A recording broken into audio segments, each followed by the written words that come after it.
No programa de hoje vou falar do Facebook, do Carlos Leitão e de eleições. Para quem me segue nas redes sociais, particularmente no Facebook, já deve ter notado a minha ausência desde há umas boas semanas a esta parte. Não porque eu tenha cortado as relações completamente com o Facebook, aliás, praticamente nem posso, porque sendo responsável por 3 páginas corporativas no Facebook, não posso desligar-me, tenho que estar ligado a ele. Mas evito ao máximo ir lá, a não ser para visitar algumas informações que me possam ser de interesse. A razão foi disputada por um motivo de lana caprina, uma coisa simples. Eu tinha o hábito de publicar todos os dias uma imagem, uma fotografia de um museu, de um quadro célebre, que eu dizia uma obra de arte por dia. E certa vez tentei publicar uma fotografia de um busto de mulher do Picasso, daquele período cubista do Picasso, em que, portanto, é uma figura estilizada, com aquelas figuras geométricas, em que há um círculo para o rosto, 2 círculos para os seios, e o Facebook, ou melhor, os algoritmos que comandam o Facebook, bloqueou-me dizendo que eu não tinha direito a publicar imagens pornográficas. Eu sei perfeitamente que este bloqueamento é feito por um algoritmo, não tem nada a ver com seres humanos a espiolharem o que eu estou a fazer, mas por um algoritmo que foi escrito por seres humanos. E esse algoritmo foi escrito por seres humanos que vivem numa sociedade com uma certa cultura. Isto é, a cultura norte-americana. A cultura que considera que o corpo humano é pornográfico. São os puritanos. Já por outro lado, tudo quanto seja armas, assassínios, degolações, pode passar à vontade. Mas uma imagem que o algoritmo compreenda que um círculo é um rosto e 2 círculos são os seios, isso é pornográfico. E revoltei-me contra esta mentalidade que está por trás exatamente desse algoritmo. E levou-me à reflexão de todos os algoritmos de que o Facebook está sendo utilizado. Está sendo utilizado de uma maneira muito eficaz, sobretudo no mundo da política. Neste momento, temos 2 grandes instrumentos na internet. Um deles é o Google e o outro é o Facebook.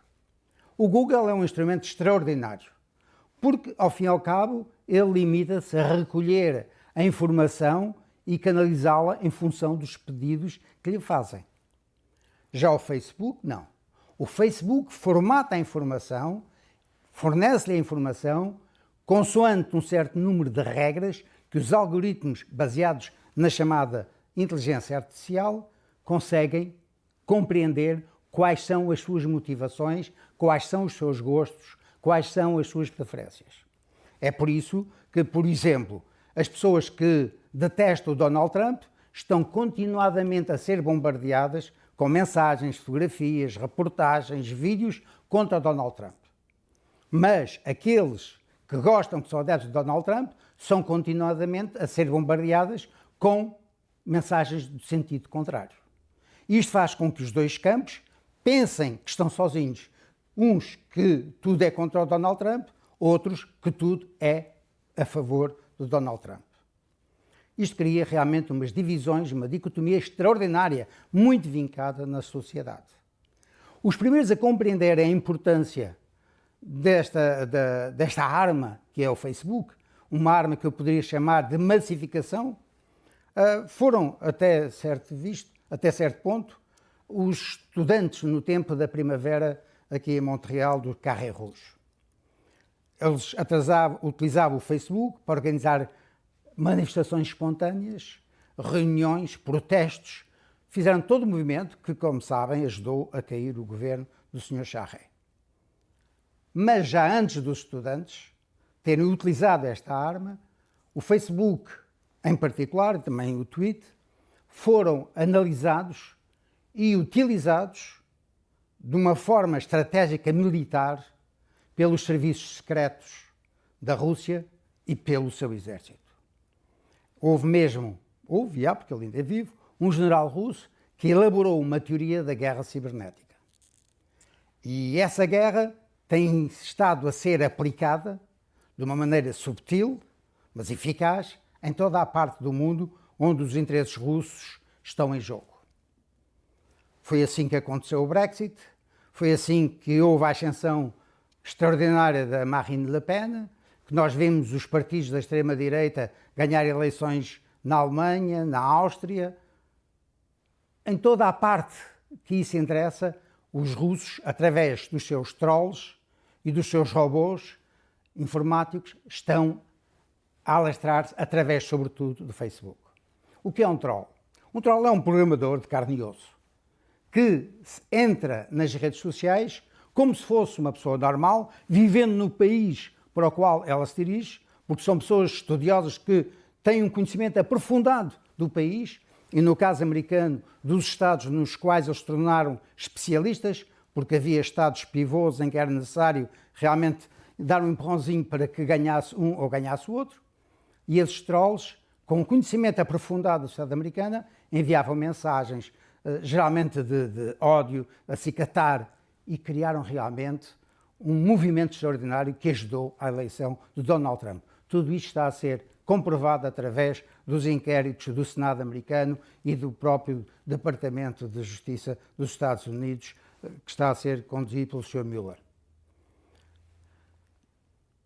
Esta força do Facebook, das redes sociais em geral, vai ser de cada vez maior, porque os algoritmos são cada vez mais poderosos. E a isto vem a juntar-se uma outra arma, de que os russos, no caso americano, fizeram uso abundante, que é da publicidade.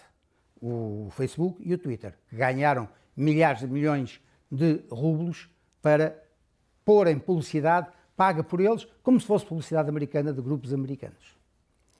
Nós estamos a ver isso hoje nas páginas do Facebook, cada vez que abrimos, aparece logo a publicidade dirigida, vinculada. Você faz uma pesquisa no Google, por exemplo, se é preciso de comprar uma máquina qualquer, uma máquina fotográfica. Você abre a página Facebook e aparece logo anúncios da máquina fotográfica para si. Portanto, aquilo está feito para si, para o condicionar ao máximo. Nós tivemos uma prova mais recente da manipulação do Facebook, ou da utilização do Facebook como manipulador das opiniões, através da eleição da Valérie Plante aqui para a presidência da Câmara Municipal de Montreal. E, chegado aqui, vale a pena falar do Sr. Carlos Leitão, nosso compatriota, que é Ministro das Finanças do Governo do Quebec. Na semana passada, ele apresentou um mini-budget, portanto, um orçamento de Estado parcial, para dar conta das boas notícias que ele tinha para anunciar, de certo modo, o fim do período de rigor orçamental, que os seus detratores chamavam de austeridade, e um corte nos impostos para os particulares e um aumento das despesas nos serviços sociais, nos hospitais, na educação e na saúde. Claro que caricaturistas, comentadores, ampliados pelo Facebook, chegaram à conclusão, pois, ele andou a cortar para agora dar. Pois, de uma forma lapidar, e isto é fácil de compreender, parece ser assim. Mas não foi a cortar e depois a dar que se criaram os milhares de empregos que foram criados entretanto, que a economia cresceu um boom extraordinário, nunca se viram tantos investimentos, nunca se viu tanta construção como está a haver atualmente desde os últimos 40 anos.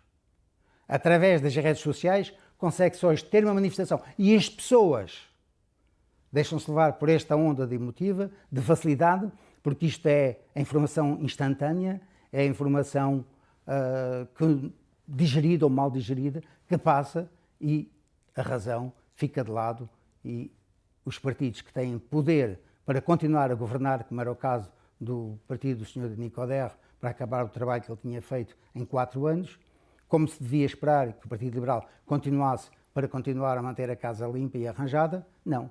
Pelos vistos, vai sofrer o mesmo vaticínio que aconteceu com o Sr. Denis Coderre. Em todo o caso, é este o meu ponto de vista. Termina aqui o nosso programa. Não se esqueça de visitar a nossa página Facebook Lusac TV e deixe os seus comentários e sugestões. A Lusac TV conta com a sua presença na próxima segunda-feira, às 21h.